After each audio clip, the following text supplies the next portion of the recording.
not going downhill. I say there's hope for America's youth. I can use an ability that I have to make a difference in somebody else's life. I can use my filmmaking to change somebody else's life through a film that talks about youth violence, through a film that changes people's lives. And then I realized that, you know what? Everyone can do that.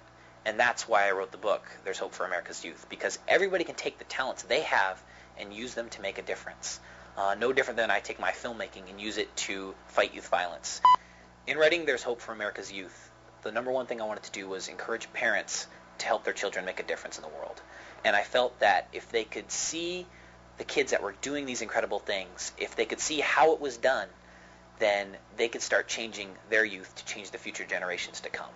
And that was the ultimate hope of my book. It was that people could look at it and when they're done reading it say, there's hope for America's youth. One of the amazing stories I highlighted in my book was Ryan Tripp. And Ryan decided to raise awareness for organ donation.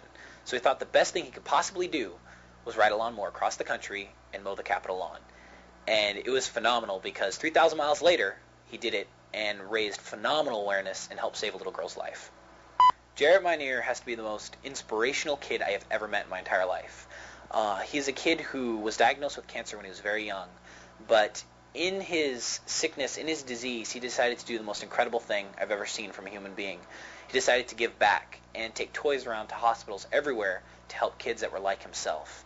And if you've ever seen a kid that is so absolutely phenomenal walking down the hospital who has a prosthetic leg and is no other care in the world other than to make the kids in that hospital happy with the toys he gives them, it brings a tear to your eye. After a devastating tornado in Oklahoma, there was another girl I highlighted who decided to bring toys to all the kids who had lost everything.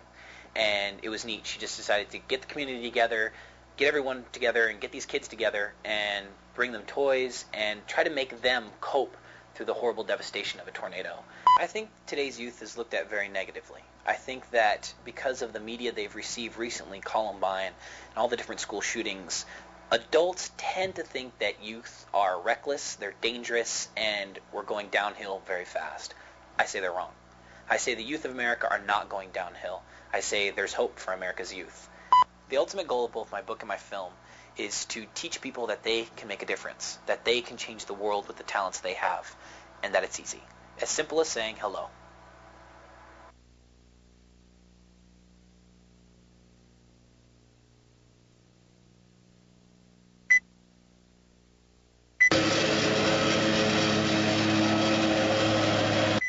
I can't afford it. I tell you, this is...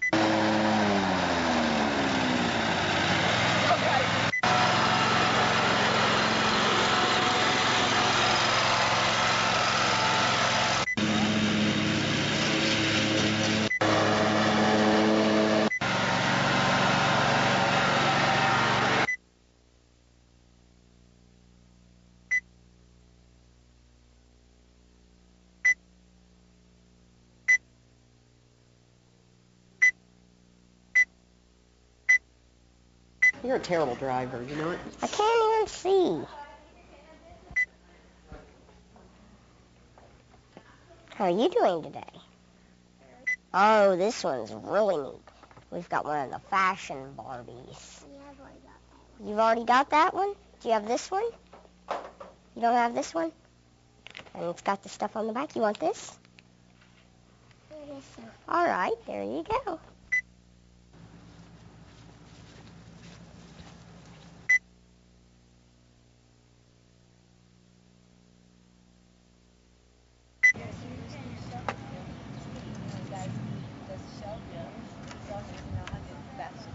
Looky here.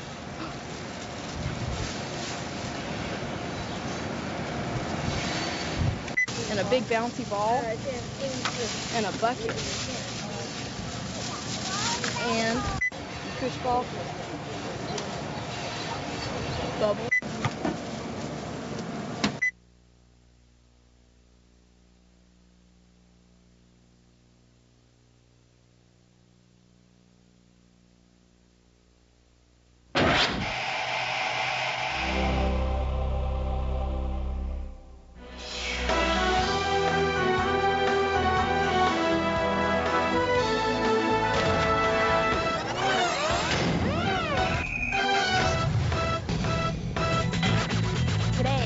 30 by 30 hit dance. Sorry, ain't good enough.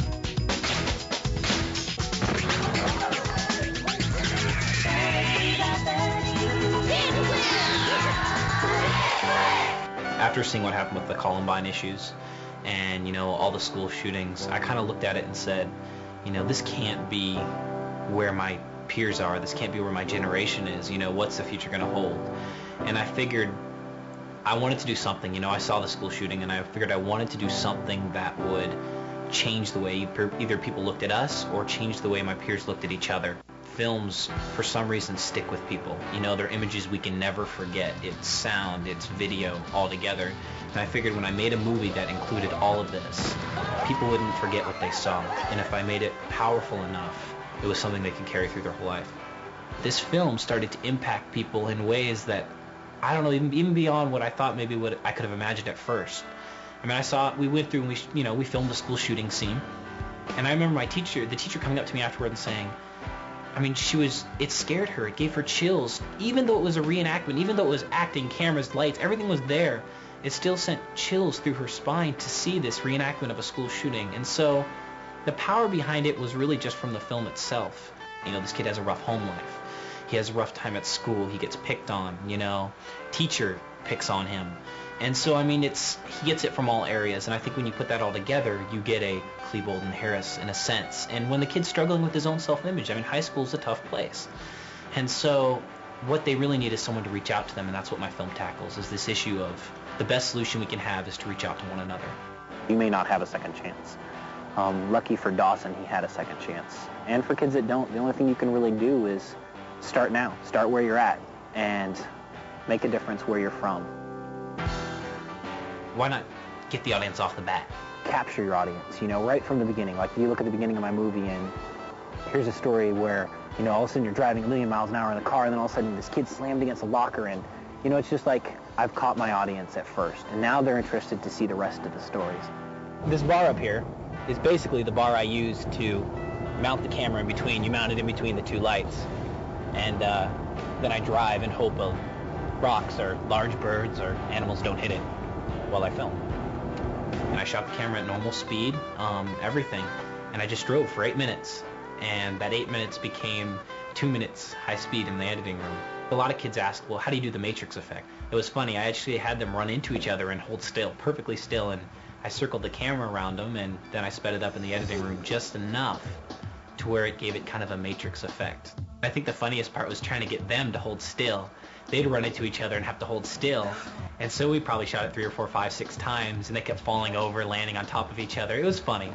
But it's funny how easily you could reproduce a professional effect just using your imagination and your creativity. One of the things that's kind of cool is when you work with films and stuff, you've got to work with different types of music and stuff, and it's not always easy to get the rights from the artist, but it's nice when you have an artist who lives right next door to you, literally my bedroom next door. So my brother does all the music for me, and he redid a lot of the music for Silhouettes of Time. Yeah, it does. You can hear it right here. Give me some beat.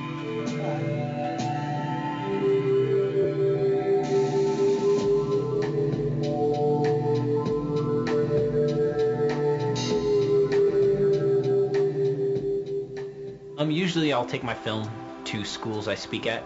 I'll encourage kids while I'm there to, first of all, to take their ability and their talents and use them for whatever it may be. And obviously, the number one thing I encourage is film. If you want to be a filmmaker, there's nothing in the world stopping you than yourself. It's just going out there and learning how to do it. I show them my piece I did on Tony Hawk. There's so many kids out there who know who Tony Hawk is. When I show them that I've met Tony Hawk, I've interviewed him, I've done a piece on him, all of a sudden I have their attention. So it's not just some guy preaching to them, but it's one of their peers talking to them as well.